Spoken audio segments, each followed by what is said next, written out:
when any proxy is the end result, it just can fall apart just like that. And so seeing the actual data behind multiple software companies, that was really what kind of triggered, I would say, the passion around this topic, because I've seen the data firsthand. And if you're not measuring all the way to the very end and aligning everyone towards that end stage, then of course, incentives can skew behavior and can skew the outcomes accordingly.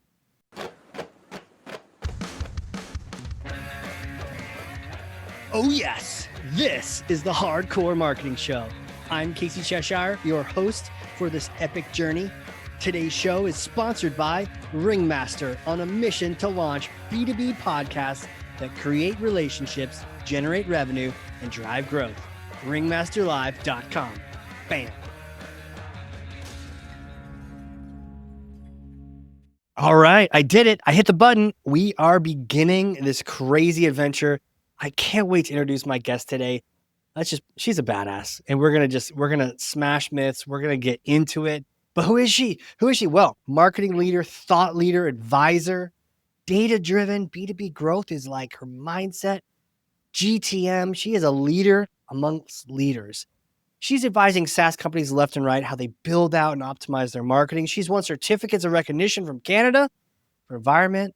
She has grown communities to over 50,000 leaders, founders, and VCs. And now she's the VP of Marketing at GTMfund, Sophie Buonassisi. Welcome to the show. Thank you. Really appreciate it. Thank you for having me. And you nailed the last name. You sounded Italian there. I had to pause for a second because I almost lost myself in your introduction. I was like, dang, you're busy. You got to stop doing things. Next time we chat, your introduction will be like twice as long. I don't want to, like, the whole show will be introduction,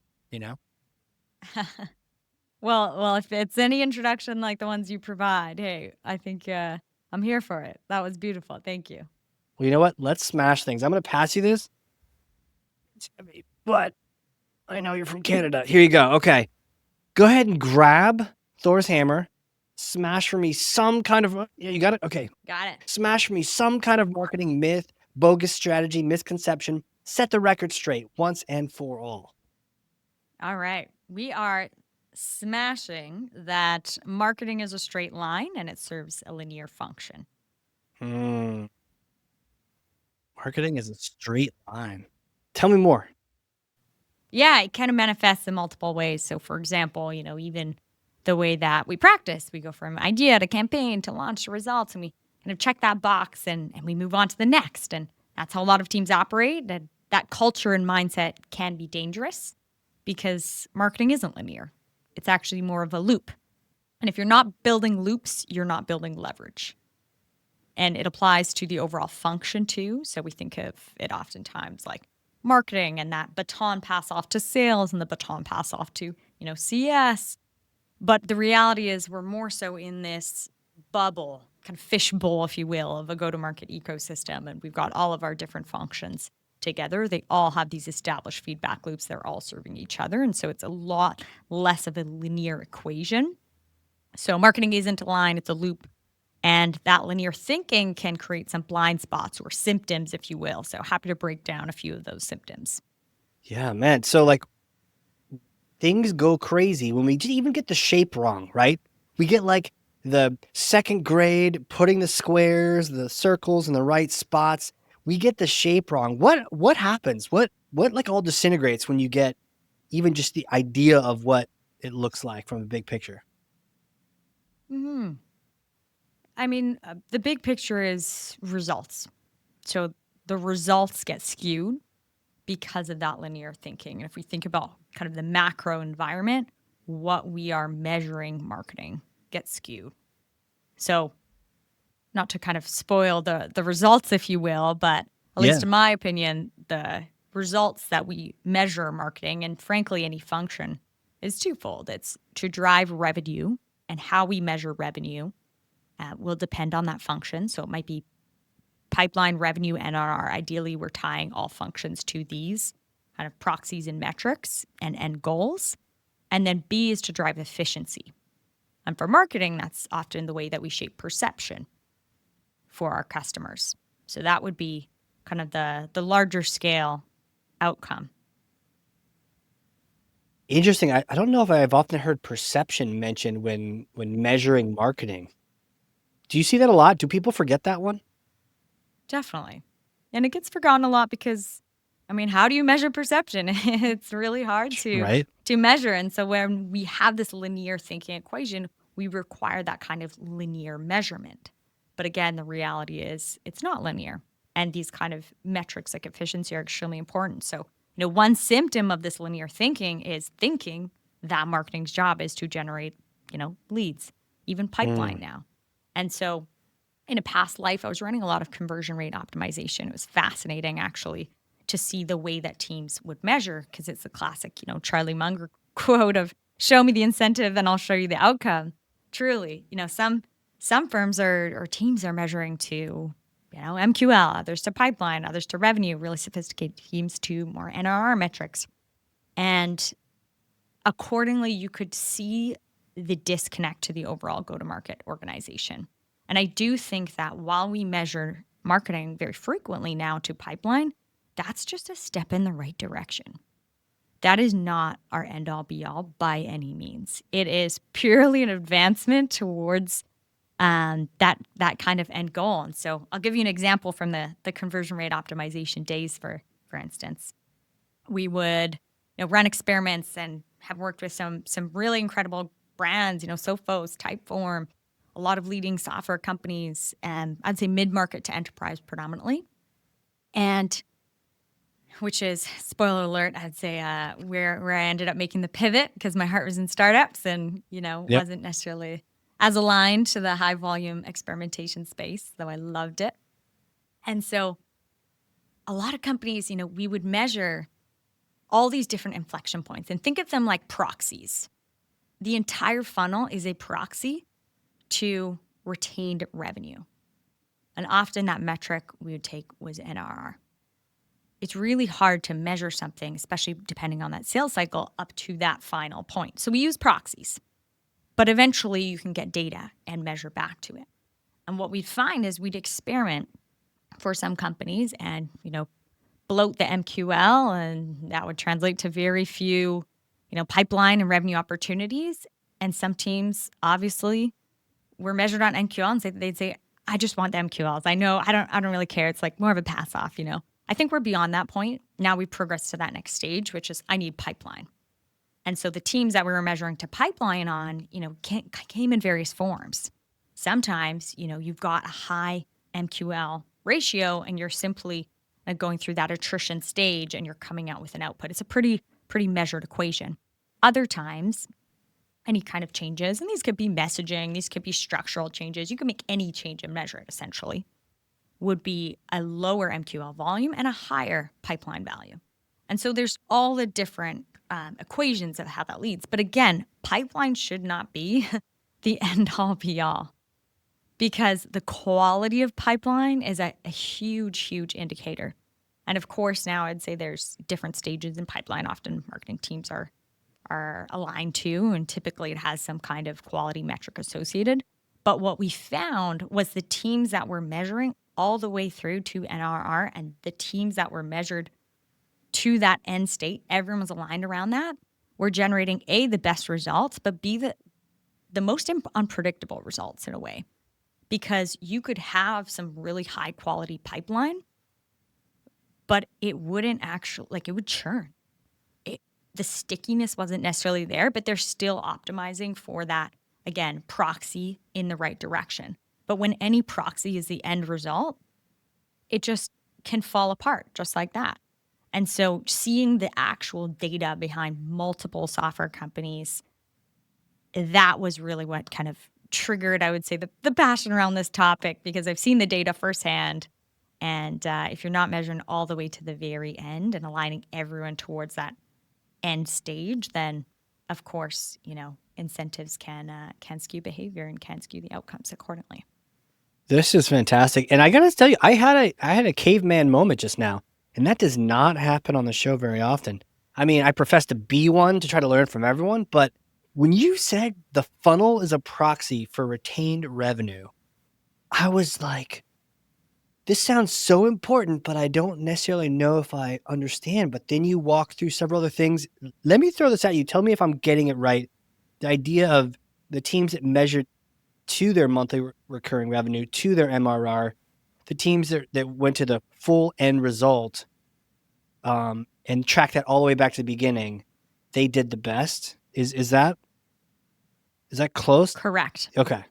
Exactly. Those are the marketing teams that I was working with that were driving, the greatest results, and that were also the happiest. I'm gonna be real. Like they were so much happier. They were so much more excited about all the work that they were doing because they could see that end outcome. It was less of a, hey, here's that goal. They can see and really quantify like what that means for the entirety of the business. And again, I think we all can conceptualize, you bring a hot, great deal across the line and it churns after a year. Like, what does that actually mean for your bottom line? That's what, What did you actually accomplish? Yeah. it should be aligned about. It's not actually about what you're getting over that finish line. It's how long, what does that look like, that entire process after that. That puts the health of the company and the success of the company over individual department, sales, Exactly. marketing, whoever. So yeah, that was my guess, was that MRR built churn into the model versus just a revenue that quarter. So that's brilliant that they build in. It's almost like adding in customer service or like CSRs into the mix too. You're trying to figure out who really are the best customers that we're going to be long-term financially the most important. Yeah, exactly. Wow. And there's a little bit of a feedback loop. I think of everything like a feedback loop. And Yeah. so the feedback loop between ideal customer behavior and ideal customer persona. So ICB and ICP, which is an interesting dialogue because ICB essentially lives on the CS side. That's post-sales. And so you're getting all these signals about what is actually a good customer, not just from a lookalike, what we're imagined, but what is our retained revenue telling us. And that feedback loop is then passed over to marketing and sales for ICP targeting. And that's the kind of feedback loop that will help align teams around the actual retained revenue. So there's, feedback loops, there's cultural buy-in, there's a lot of different components to it. What kind of feedback? Could you give us some examples of like what ideal customer behavior? Fascinating. What kind of things is the post-sales team sending back to sales and marketing? It could be adoption. So overall, like tracking, I would say adoption of specific parts of the product, usage-based. Oftentimes that data will live in a silo in post-sales. But if we're actually feeding that back to pre-sales, that's where it can be integrated in ICP, where it's, great. We had an incredible, again, from a revenue perspective, an incredible deal cross that line. But what we're finding is the actual revenue that is staying and being retained and kind of upsold and expanding and providing the most impact to our bottom line. These are the behaviors of those companies. This is what they look like from the outside, and then this is what they're doing on the inside. And that data back to marketing. So again, more of the external, that will be more demographic information, so forth, firmographic information. The actual usage is more about pain points. So what usage that they are having early could be indicators for marketing to feed into messaging. And that way we can continuously refine our ICP and scope, not based on the actual just dollar amount crossing the finish line, but what value it's providing overall to our entire organization over time. Fascinating take, the ICP. Could you talk to me about your take on ICP then, as that connects in with the ICB? Yeah, I think of them, as partners in a sense, yin and yang, where the ICP is your, ideal customer persona. It's who you think that will make the best customer fit for you. And so it's very simple in terms of we're making a hypothesis. So that is the preposition around who would be a good fit. And then what happens is they cross the line, and now we have data on who is truly a good fit. And so it's the pre and post kind of dance and balance, and they both help inform each other. Yeah, so the ICP is what the folks that will actually convert, and that will spend maybe the most money in the short term or sign the bigger deals or I definitely, it's funny every time we do this show, I see it in real life. And yeah, I've definitely seen fantastic ICPs have just the worst ICB behavior, and inevitably they actually aren't the best customer. I guess you need a lot of data to be able to make these calls, so you're not just anecdotally making judgments too quickly. How do you resolve that? Yeah, and that is the thing, right? The question is at what sophistication, I'd say anytime you have a product, maybe it's Pendo, what have you, that's measuring product data is a point where you Hmm. can start to gather that information. It doesn't have to be in a sophisticated framework. It doesn't have to be kind of built out to that degree, but you start to gather and amass data. And the most important part is not, creating intricacies and systems off the bat. Again, you're building from scratch. It's simply establishing that feedback loop. That's it. Once you have that feedback loop in place and you are intentionally looking at data and saying, how can I better target based on this data? That's all. That's a great starting place to be in. It can look very small scale, especially, for startups that GTMfund is working with. We're pre-seed to Series A when we actually write a check. Obviously, companies graduate and kind of progress in terms of their maturity. But it's really just about establishing those feedback loops. You can then refine what data is passed through those feedback loops. But arguably the hardest part is actually just establishing them. Yeah, no, it is. And I was gonna say, I mean, I imagine the folks that work with the fund.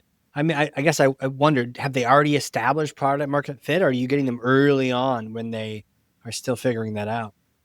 Early on. Mm. Yeah, early on. Do they have to just put their finger in the air and like just pick someone to start with, make a hypothesis, and just see what happens? I would say loosely, yes. There's Yeah, typically a like little bit, no, Casey, not at all. but loosely, yeah, it is the hypothesis experimentation. A lot of the founders that we back often have had the pain points before, like they worked in the industry.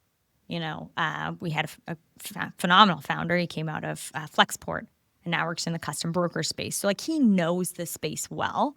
So he's building for a pain point that he's had before, and that's a pretty common pattern that we see.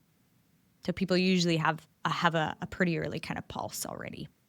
Building to at least an initial pain point and then discovering what some more might be, and then use that to flower out into the ideal profile. That makes sense. Exactly. And I know we talked about the kind of more elusive efficiency metric Yes. and measurement around efficiency. And I wouldn't say that there's a concrete way of measuring or a simple answer, and that is exactly why it is important. But it's if we think about marketing's function and value to an organization, it is A, assisting with driving pipeline revenue, NR, Hmm. and 2, driving efficiency across all functions. So think of every proxy, if you will, like we talked about, as a conversion point and an inflection point. And so how marketing drives efficiency can be through multiple ways, but one is storytelling, so shaping perception.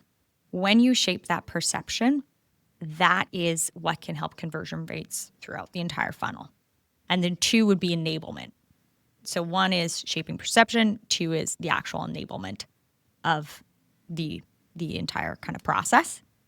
Shaping perception, I'll give you an example from, again, I'm going to refer probably a lot to some of the experiments I've run in the past because they actually have Definitely. the data behind them and kind of roll up well to this. But we ran an experiment for a company where we entirely sort of rebranded. And I say rebranded lightly. We always, haha, about a rebrand. What is it actually driving? But we did a very intentional, data-driven rebrand. Okay. And the purpose of the rebrand was to optimize for conversion. So it was lesser so from brand positioning and messaging. It was purely a conversion-focused rebrand. Now, what happened was we saw, yes, a greater increase top of funnel as expected. Hmm. But what we saw was, I think it was, I can't actually quote the exact number, or something crazy, like a 57% increase Wow. in increase. Yeah, from a sales conversation to the following stage. So initial conversation to late stage conversation, 51 or 53, something like that, percent increase. That's great. And so the company came to us and said, I don't actually, like, yes, we have measurement for this, but like, we just didn't expect this. We were thinking about it in a linear way. We wanted to increase our top of funnel so we would get the trickle down effect throughout our entire funnel. But what actually happened is you shifted, yeah, that happened, but you shifted this really important metric where suddenly our sales team looked like rock stars. They're closing things like no tomorrow. And they came back and the whole sales team kind of got together and had this meeting about it. And they said, well, I think it's because people's brand perception has changed of us.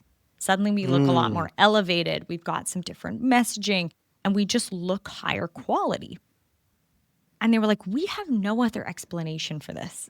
And I just loved that example. I always think about it when I'm doing any kind of brand work or design work. And that is why I will always, be a little bit nitpicky around the design side because it does shape behavior, Design, everybody kind of imputes the quality of something from the design of another thing. So it all feeds together.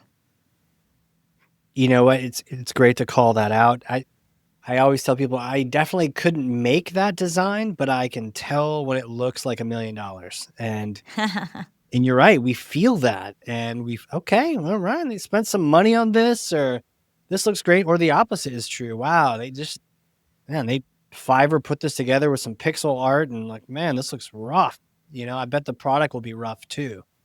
All these thoughts that people are probably just unconsciously making. Exactly. That's what it comes down to is the unconscious psychological behavior. People impute the quality of something, of a product based on the quality of the design, quality of interactions that they have with your brand. They're constantly unconsciously assessing it. And that's a brand example, right? It's not to say that marketing is only design. It can be applied to messaging. It can be applied to kind of anything, but it does greatly impact the efficiency of the pipe. And then the other part of that, so we talked about more of the actual brand perception. The other part is enablement for efficiency. So what kind of, assets or market pulse are being passed over? I think it was Latine, the CMO of Sixth Sense, who's famous for saying the chief market officer, right, instead of marketing officer. And that's because that is what marketing has. They should have a pulse on the market and be able to create those feedback loops back and pass that data back to enable efficiency throughout the entire process, pre-sales, post-sales, everything. And I actually talked to the former CPO of Typeform and Calendly. We've got a podcast. He came on our podcast recently. Nice. And he said, the number one thing, I wish or I advise marketing to do is come to me. He's like, I need your feedback. I want your feedback. We want to build product that is informed based on everybody who is in touch with our customers, marketing, sales. Like, we need that feedback loop. So, advice to a marketing leader is actually like, come to me, like create something, create a calendar invite, like anything, give me some kind of feedback. And often, we might shy away from other kind of functions, but really, again, going back to, we're more in this ecosystem. Think of it like, a fishbowl, maybe. Yeah. For lack of a better analogy. And we need feedback loops with everyone. So you're saying, like, even just in marketing, you're just being available, right? Is this to like customers too? To anyone? Just give me the input, or is this specifically internal?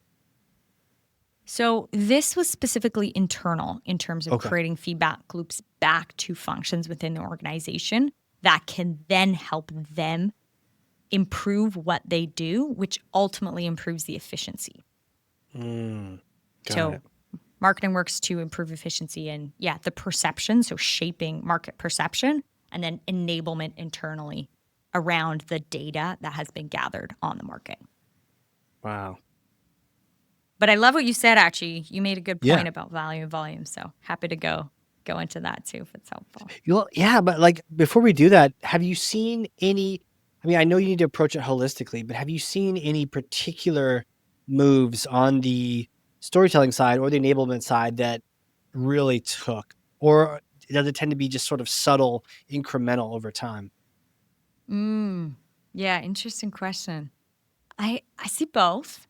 I think we always think of the former because that's a lot more memorable, right? The big pops and Yeah. I think Gong did it well back in the day. They really painted a very vivid story around their product and they kind of redefined sales intelligence at the time and kind of what that meant, what that felt like for the market. Yeah.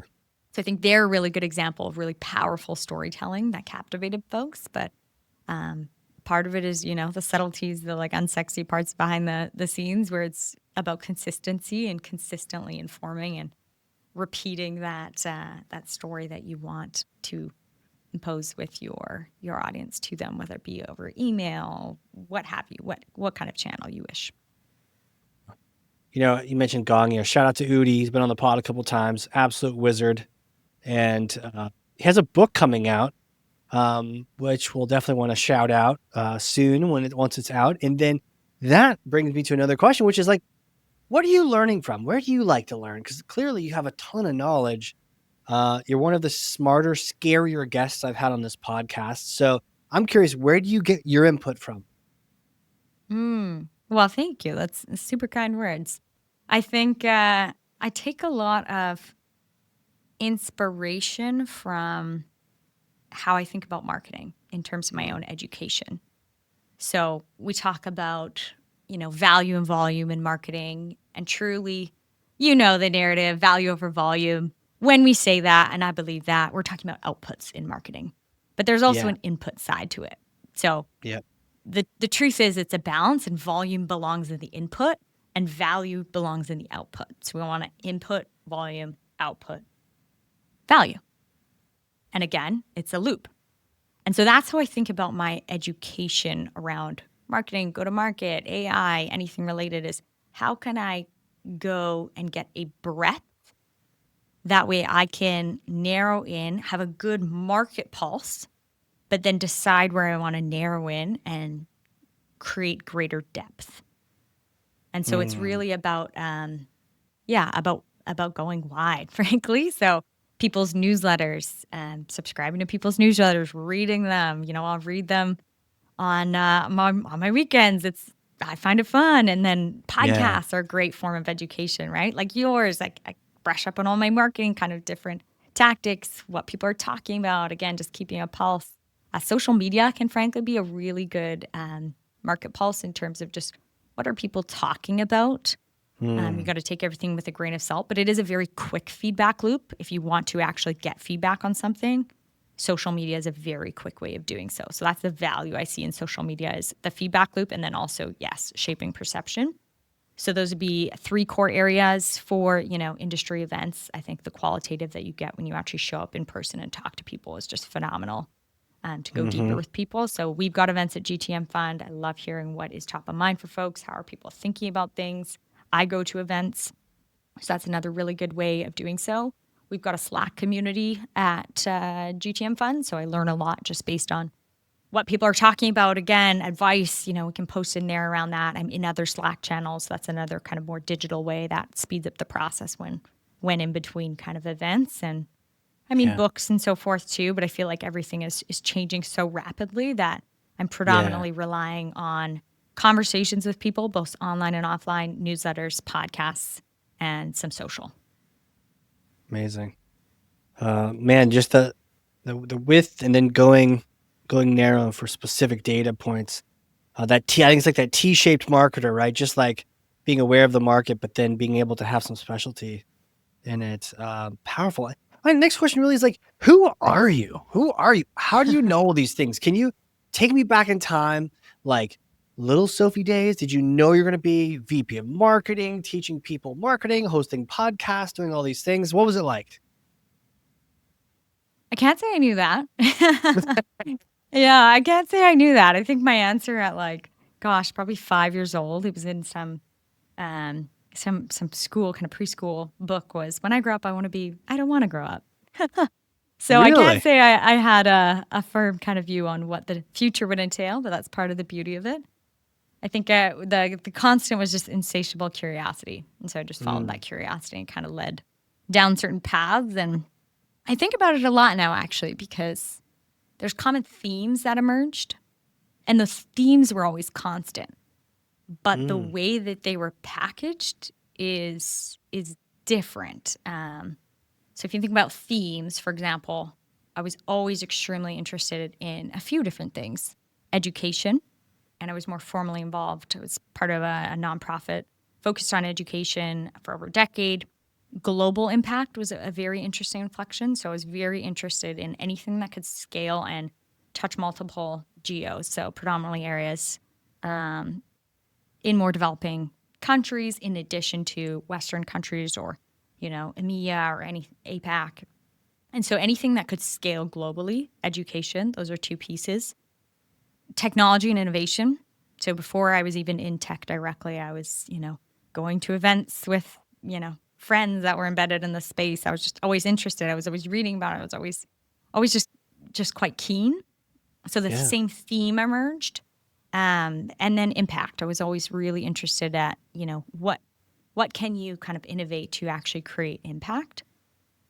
So those were the common themes I'd say in my life, and they came through in different ways as I grew to then kind of get refined to this point. So for example, I went to college, to university for criminology. So very Yeah, different. I saw that.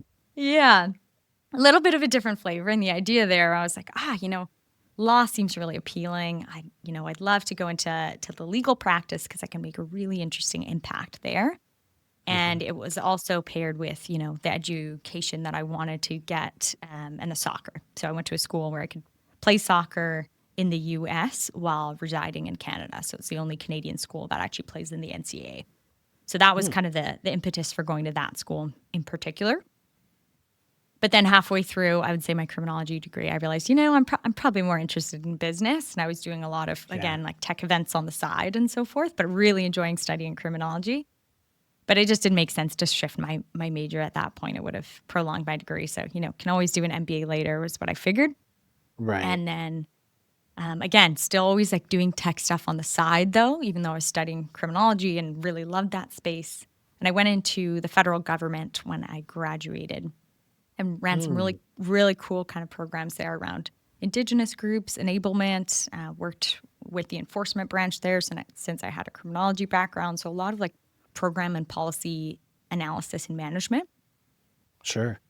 And I found I could see the path. I could see the path ahead of me. And it was very clearly outlined of, here is the graduation, right? You can go to this acceleration course and you can kind of grow into these departments. And this is what the next, 30 or so years looks like. And it was beautiful. It's a beautiful path. But I kind of realized at that point, I was like, I think if I see the end path, it's not the path for me. And so I decided to make a bit of a 180 shift into more of the tech space, which again was always a constant, even though I wasn't embedded in the space already, and went into, I guess, more of the tech recruiting side, actually, initially. And that gave me exposure to a lot of technology companies. So I got to learn a lot about the functions within companies. I got to learn a lot about different companies, and I was Right. hooked. So that was kind of my first taste, and absolutely loved it. And ended up going in and kind of progressing in the tech space. Ended up running with a conversion optimization firm for about 4.5 years. Built out that, was kind of running go-to-market strategy, conversion optimization strategy, and it was just a ton of fun. I absolutely loved it. And again, similar to kind of the stint in the government, was like I just love what I'm doing. I love learning, and so I was so curious. But I knew something was kind of shifting, and what was happening was on the side. I was just always really passionate about startups, and so I'd help advise startups on the side. But that's only so scalable. You can only advise. Time is finite, so I could only advise and kind of help as many startups as I could, and so I was always just tinkering around too. I had my own ideas. So I was tinkering around with an idea. I ended up joining an incubator program. And it was in that incubator that I realized I wanted to go into venture because I was running a little cohort group. And I realized I had so much fun running this cohort and helping other people with their ideas that I was much more passionate about enabling other people to create that innovation than one specific area. I wasn't passionate enough about the pain And I didn't feel Yeah. like I was uniquely positioned to actually build something to create value. It would be building to build, which is great, but not necessarily what I wanted to do. And so that was the realization, kind of the click moment that I wanted to go into venture, and ended up finding the perfect fit here at GTMfund. So I'd say all of the patterns that emerged early on have all kind of come together in one. So the patterns were always innovation, so through Mm-hmm. technology, education, Yep. and operating. So those are the three that I kind of triangulate between, and I feel like I've found the absolute kind of perfect fit and triangulation between those three. So they looked very different in the Yeah. past grant, but those three were always the constant, and now they've actually came in and created a form. And I would argue even through those organizations you touch, you do have global impact, you know? Yeah.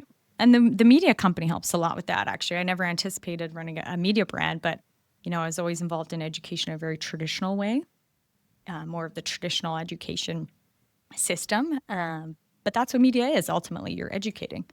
You're helping to educate at scale. And so it does really feel like more of the Ikigai framework, the classic Venn diagram, where it's, what do you love? What are you good at? What does the world need? And what can you be paid for? It's Right. that actual kind of formation. And I feel like I found that sweet spot within that Venn diagram. It sure sounds like it. I'm fascinated by the way, fellow podcaster, man, do you have some amazing sound bites? And one of them was, if I see the end path, it's not the path for me.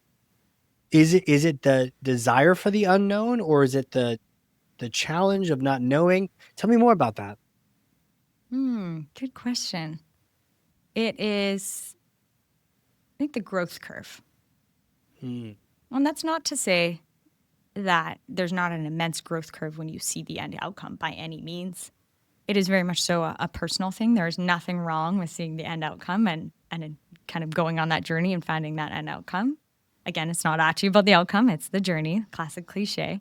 But I classic. think for me, it's, maybe it's that inflection point, part of the triangulation around innovation is that, I ideally want to be working in a space where we're innovating and adjusting so heavily that there are a lot more kind of unknown factors where, for us at GTMfund, we want to build a multi-generational institution and Mm-hmm. firm, and we're well on the way. And that's exciting. And I can't see, the exact linear path. We'll create it as we do, but it's less about here's, a fixed box for X amount of years. Here's another fixed box for X amount of years. So I think it's a bit of like, I guess, a personal preference around innovation, maybe like needing more creative space, which is, I think, is a common theme for marketers. Yeah, I'd say around that. Maybe part of it's the excitement. So I think Yeah. it's probably a few things. Yeah. And to your point, hey, everyone has their own taste and preference for this, but I definitely get the sense that the challenge of the unknown and the excitement of where could this go, and and not being able to even see the ceiling or even the top of the mountain. You're like, this will, and then understanding that you have to evolve where it goes. I definitely see that's an exciting future you're painting with all the different themes together. And it sounds like you found the spot. That's awesome. Congrats. Yeah, thank you. It's a lot of fun. I feel very fortunate to be here. Just phenomenal people, phenomenal community. It's just, yeah, it's an absolute privilege to be able to work with the founders that we do and run the media. Yeah, 100%. Now I have a bit of a hypothetical question for you. Yeah, please. Okay, here it comes. Okay, so I may or may not have a time machine here in New Hampshire, right? So you come visit in Boston, some event in Boston. GTM Fund throws a dinner for the Boston entrepreneurs, and you come visit. I do have a time. It's in the backyard, covered in a tarp, right? So you get a chance to use this time machine, and it's a particular kind of time machine where you get to go back in time and meet yourself a couple days after a criminology degree, and you're probably on your way out to go to an entrepreneur event, right? But you get to go meet that version of you, that back then. What would you tell yourself? What kind of things would you share? It's That's a great question. I would share, I guess, more reinforcing principles. I feel like I followed the advice, and so now I'm on the other side being, it's a little bit of personal bias where I'm like, do that, keep doing that, Yeah. And then there's, I guess, a few things that I would change too. So I think on the path of what I would reinforce that behavior around that I ultimately did take was similar to what we talked about before. Don't settle if you see an end outcome and you don't think that is the path for you. Don't settle for comfort because there's a lot of comfortable paths. And again, that's not necessarily a bad thing. Just for personal preference, wasn't the right path for me. Right. Another I would say is invest in your own education. I definitely did that heavily. It was just consuming all the things, like taking random courses out of curiosity. I think I might have been out of school for 4 days and I'd signed up for an in-person SEO course with probably every dollar I owned at the time. And so Okay. it was, yeah. And did I have anything to do with SEO? No. But did it help me later in life? Yes. And was it just interesting to learn? Yes. And so I think it's just follow your own curiosities around education. Don't fixate on an outcome and kind of deconstruct that outcome. Always, that is valuable. Don't get me wrong. But sometimes when you just purely follow your curiosities will lead you down the right path for you at the deepest level, not based on an outcome and that is comfortable. So that way you don't kind of look up from a path and say, well, how do I create great alignment with what I truly want to do? I feel like I unconsciously kind of baked that into the process of growth. So I think those two are things that I would reaffirm. And then something that I would advise myself to do, which I didn't do early enough, was to build something. Just get your hands dirty, build something, create something, because you're going to inevitably learn so much in the process. And I did that later on, but it is something that I think I would have benefited from earlier. I was signing up for a lot of more traditional education courses and things like that and taking that route, which was super valuable. But I mean, there's no education like actually kind of building and being in the weeds and doing the thing. 100%. Yeah. Yeah.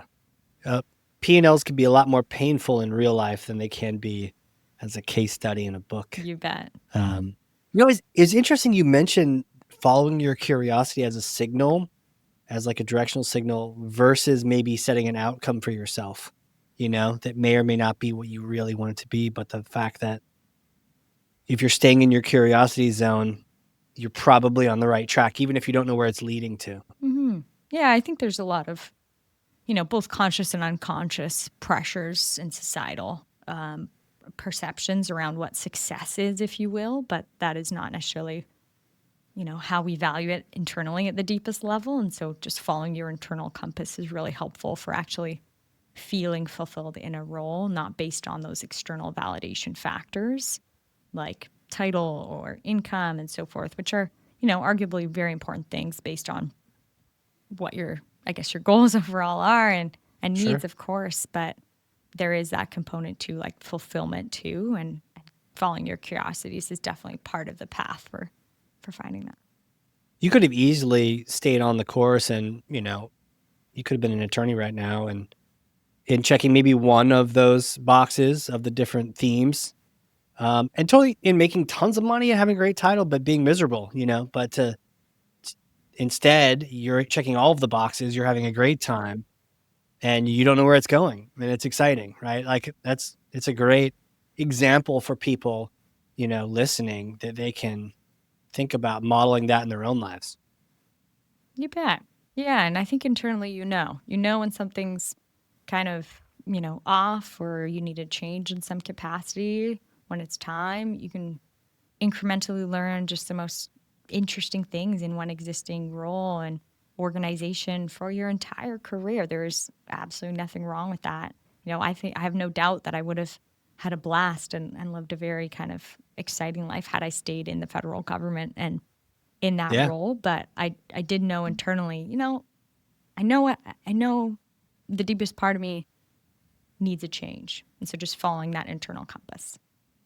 Yeah. Absolutely. Absolutely. Man, so many good things here. Where can people reach out? They want to connect with you. What are some good platforms, places for that? Where do you want to direct their attention? Maybe a little bit more about GTMfund. Like, where do you want people to go? Yeah, you bet. LinkedIn is the best place to actually get in touch with me. So feel free to add me, shoot me a message. Happy to chat. I also have Twitter, but I'd say LinkedIn is definitely the best, or sorry, X. LinkedIn is Right. definitely the best way to actually get in touch.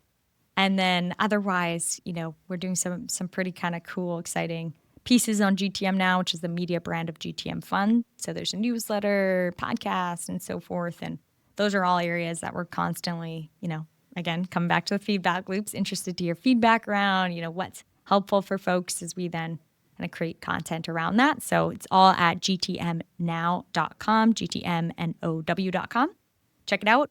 And those are the two best ways to get in touch. Hell yeah. Sophie, thank you so much for coming on here. I feel like we had a masterclass in not only GTM but like we talk perception, we talk shapes, we played with blocks, and it is not aligned. And man, so many things here. The proxies really got me thinking, really challenged me to understand where I'm going with efficiency, storytelling, enablement. So many good things in here. So I'm going to have to spend some time afterward just going over my notes. I just want to say thank you for coming on here. Oh, thank you for having me. It's been a pleasure. Really enjoyed the conversation and honored to be here. So thank you. Hell yeah. And for those listening, if you learned something, I freaking know you did, because I literally have 2 pages of notes over here, front and back.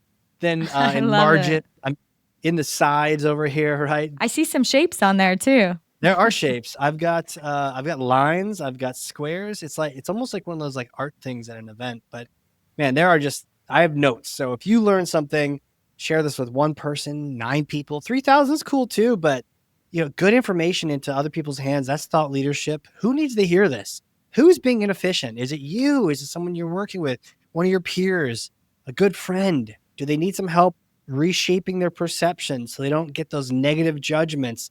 Next time you see some bad designs, send people this episode. Tell them to reconsider what story they're telling. And with that, thank you so much, Sophie. Thank you, Casey. All right, everyone. This has been a crazy cool, very exciting, very mind-bending episode of the Hardcore Marketing Show. We will see you all next time.